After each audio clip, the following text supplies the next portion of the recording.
Sorry about that, guys.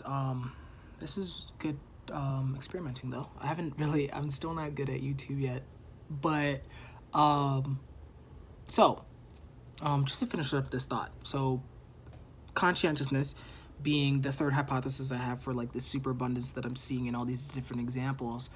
Yeah, it doesn't really make sense to me. Like, now for me, what's very interesting is that, like, I am, I consider myself low conscientious, and up until this point, even, many other people agreed with me. But one thing I've been finding very interesting lately is that a lot of people in my life lately, have been saying that, oh yeah, you have like a really great work ethic, like you're the hardest worker here, blah blah blah. Now, I have to take that in context. This is a stapler. I have to take that in context because I think I'm conscientious relative to them, but like relative to Elon Musk, I'm trash. I'm just trash. Like we gotta take an L like on that.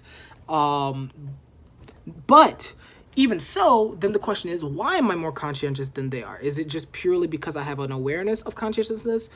Is it because I aspire to be conscientious? But then why would I aspire to be conscientious and some people not, right? Like what's going on there? What's going on there? So for me, I really have been hypothesizing that either, like, it's weird because I don't know if I'm doing like a circular thing. It's like either superabundance can be explained by conscientiousness, which we don't understand, and maybe can be explained.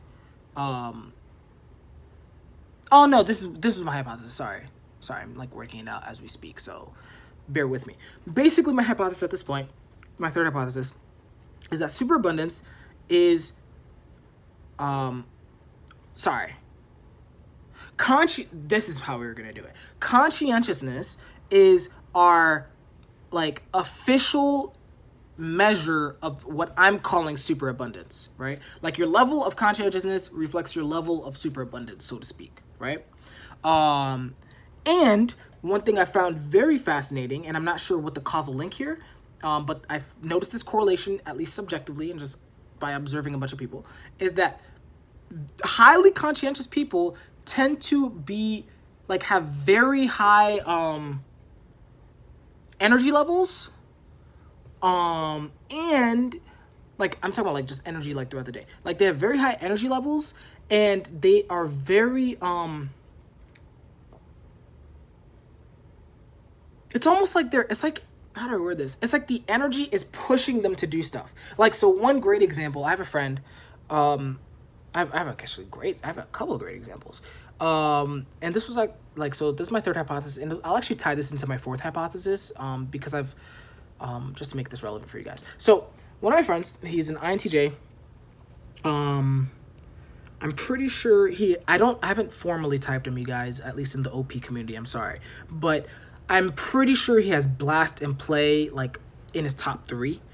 So for you guys who don't know what that means in this community, all this means is that those are 2 very extroverted functions or extroverted ways of behaving in this personality system. So I think he has those in the top 3.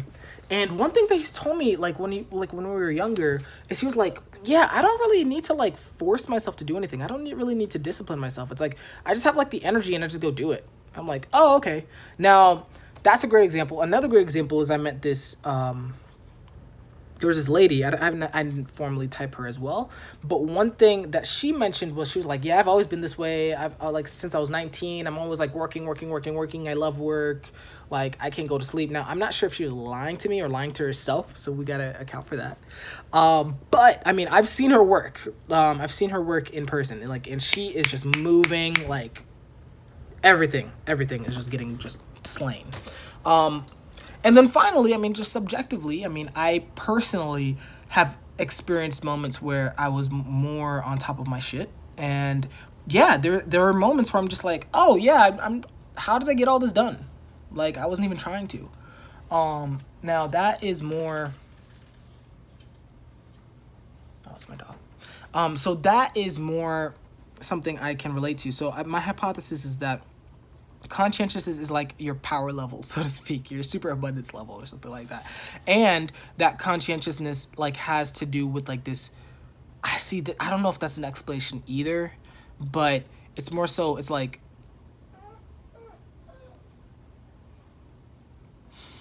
I'm gonna have to hold off on that. I mean, it's that one's really muddled in my mind. I mean, I know my hypothesis that conscientiousness has something to do with your health, but then the question is which one comes first? Does your conscientiousness come first or your health comes first? Because one thing that we've seen in the psychological community is that conscientious people tend to be more healthy by virtue of them actually sticking to a damn plan, right? Okay, you need to be quiet. Stop. Sorry. Okay. So yeah, so them sticking to a damn plan, but then the question is, why did they stick to the plan and unconscientious people didn't, right? Where like from a physiological and maybe even a determinist standpoint, what is going on? So, and this leads me to my last point, my last hypothesis that I'm kind of playing with, although I don't know what to do with it fully because I don't know how formalized this is. As you guys have been seeing, I've been immersing myself a lot more in the objective personality community. And I didn't really know this until very recently. Like they have a very interesting model of energy, like how certain people process energy or expend energy or conserve energy based on their functions and how they interact. So one reason I say that is because I probably should explain that. So yeah, so they have two models, right? So you have sleep and you have play, okay? And they argued that, like, I mean, that's them speculating, but they speculate that all animals engage in like these modes of being. No, I mean, I don't even think it's speculation. I think it's actually pretty straightforward. It's like you're either conserving energy or you're expending energy, right? Right? So I think that's fine. Now, for them, they tie it to cognitive functions. So they say that individuals who prioritize, at a certain point in their function flow, so to speak, prioritize like their introverted perception function and their introverted deciding function. When those two are interacting with each other, that's sleep energy. And basically what that means is that it's like they're like withdrawn. They don't want to go outside. They don't want to, they're like very like, I just want to keep to myself and process what's going on in here. No one bother me, right? So they use Elon Musk as a classic example of that. I personally would probably add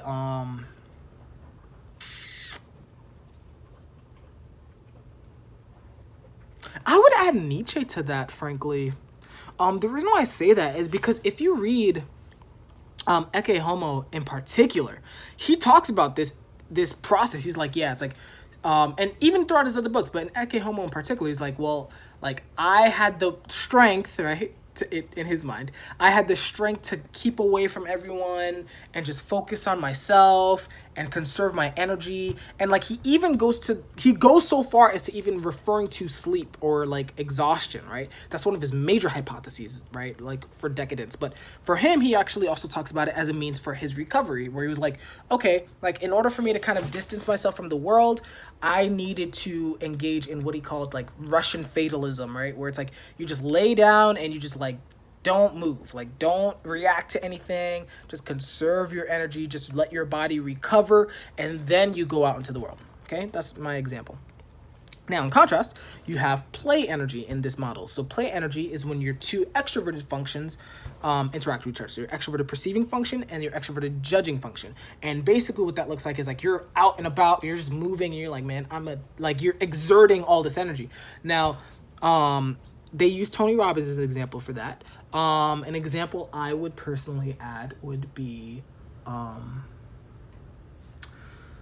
I would add Elliot Hulse to that. I don't know if you guys know who he is. He's like one of my favorites, but Elliot Hulse is a guy. He's just like, I'm gonna go out, do the damn thing.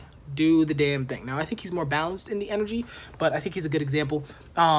Alexander Hamilton's a good example. Napoleon's a great example. And the reason why I mention that is because this might be something that I might have to see, is that superabundance I might be conflating superabundance or the appearance of superabundance with what they would describe as play energy, right? Exerting yourself out into the world, right? And what's very interesting about that hypothesis is that, like, to some extent, that means that superabundance, the way that superabundance is defined or perceived, depends on which of which of these two modes of being you prioritize. If you're Nietzsche, for example, well, no, Nietzsche's a contradictory mess, so let's just leave him aside.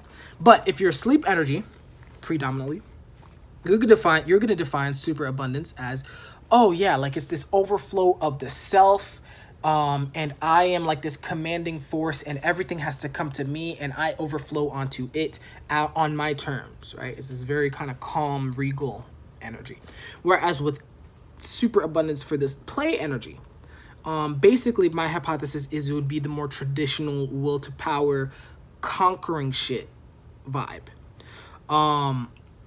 And I think that would actually also account for the two styles of flow that I've seen. Like there's the flow where you get like hyper concentrated, like, and you're like very withdrawn and the world is cut off to you. And then there's like a type of flow where you're like, oh yeah, no, we're all like this whole world is a part of me. Like, it's more extroverted.